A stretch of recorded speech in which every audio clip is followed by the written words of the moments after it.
Nitekana umunezero ntangere vyo gusubira kubana namwe banywanyi bacu muriko murabana natwe makuru n'ibiganiro vya misi yose tubandanya gushikiriza kuri no mbonesha kure yacu ari nayo yanyu Umuhuza TV. Numwanya tugiye kubageza ko amakuru agezweko muri kano kanya, aho kuri ubu tuza kugaruka ku makuru atandukanye ariko cane cane ayavugwa mu gisata c'imigenderanire n'ayandi makungu.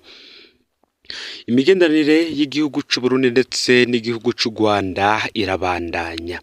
Twibutse ko indongozi nkuru zagiye zirasurana mu bikorwa bigiye bitandukanye.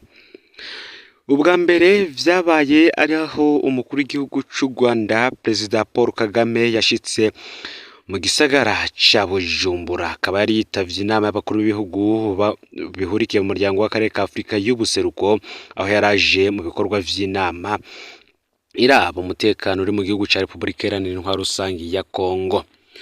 Ntivyatevye umutambukanyi w'umukuru w'igihugu Angelina Ndayishimiye nawe yagiye mu gihugu c'u Rwanda, aho yari yitavye inama yari yakoranijwe n'umutambukanyi w'umukuru w'igihugu c'u Rwanda Jeannette Kagame yiswe Women Deliver.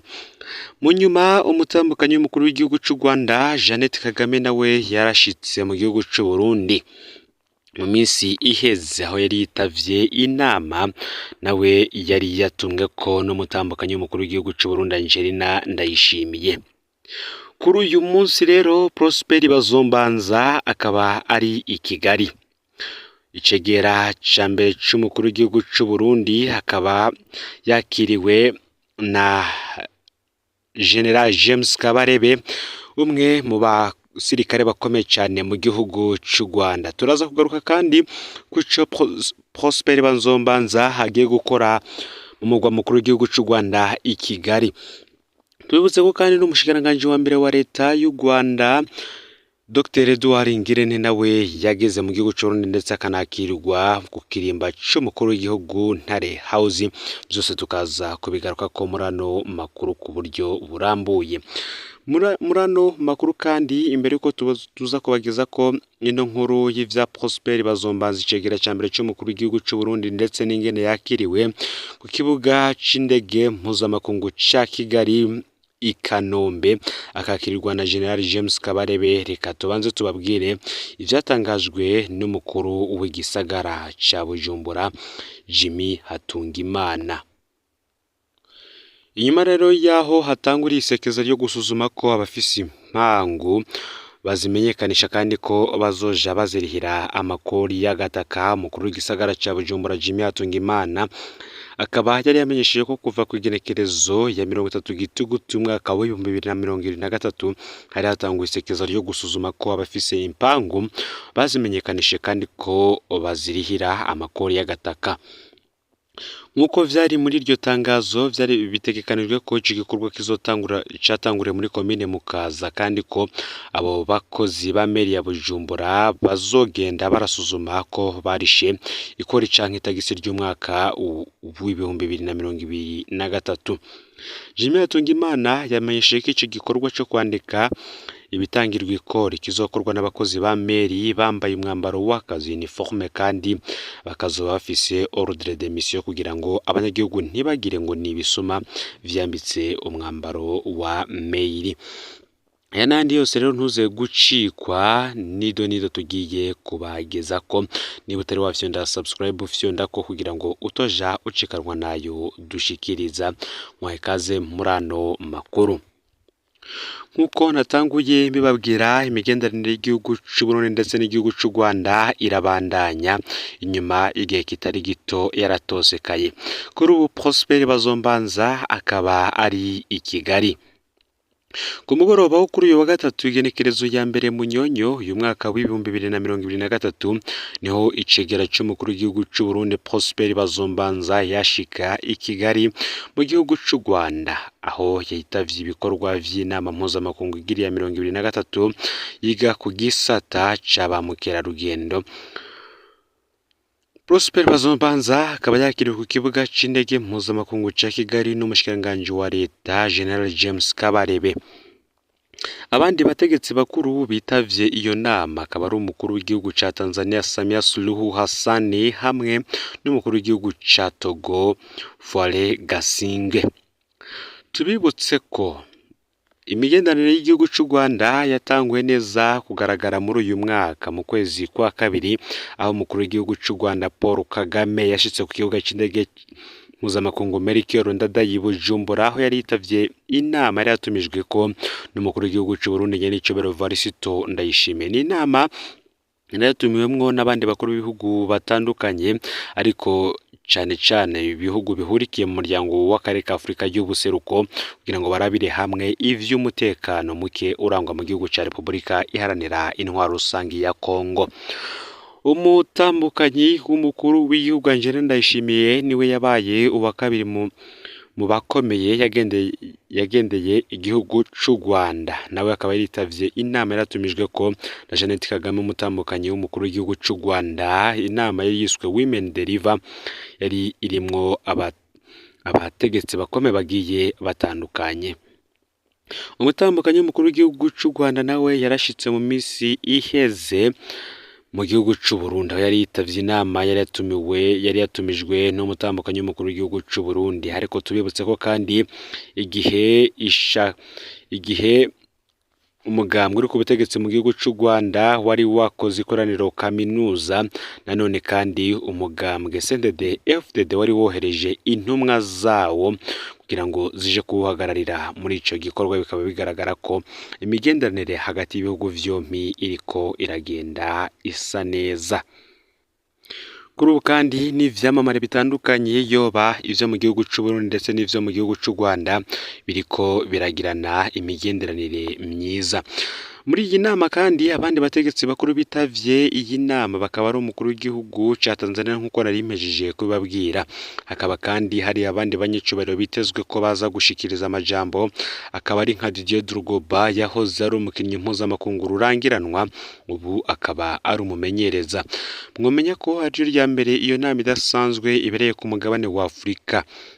Bikaba vyitezwe ko iyo nama iza kwakira abantu barenga ibihumbi 2,000. Twibutsa ko kandi gushika ubu Rwanda rwinjiza imiliyoni 445 z'amadolari y'abanyamerika, no kuvuga imiliyaridi 646 z'amafaranga y'u Rwanda avuye mu gisata ca ba mukerarugendo. Muri uyu mwaka rukaba rwari rwiyemeje kuyagwiza na kabiri, no kuvuga imiliyoni 800 z'amadolari y'abanyamerika cangana n'imiliyaridi 983 z'amafaranga y'amanyarwanda. Ikindi nuko mu mwaka w'ibihumbi 2033 iki gihugu cyahihangiro ryuko kizoba cinjiza amafaranga angana n'imiliyaridi 2 n'imiliyoni 100 z'amadolari y'abanyamerika avuye mu gisata c'ingenzi. Ivyo rero ngo bikozotuma haremwa ubuzima 568. Ivyo biruko mu gihe Uburundi ari bwo bwa nyuma muri kano karere bwinjiza amafaranga y'intica n'ikize mu gisata c'ingenzi. Faustin Ndikumana mu cegeranyo yasohoye mu kwezi guheze akaba yarerekanye ko muri kano karere Uburundi bwinjiza amafaranga adashika miliyoni 10 z'amadolari. U Rwanda rwo rukinjiza miliyoni 500 z'amadolari, Tanzania ikinjiza miliyaridi 2 z'amadolari, Kenya ikinjiza yarenga miliyaridi 2 z'amadolari, mu gihe Ubuganda bwinjiza umuliyaridi w'amadolari urenga.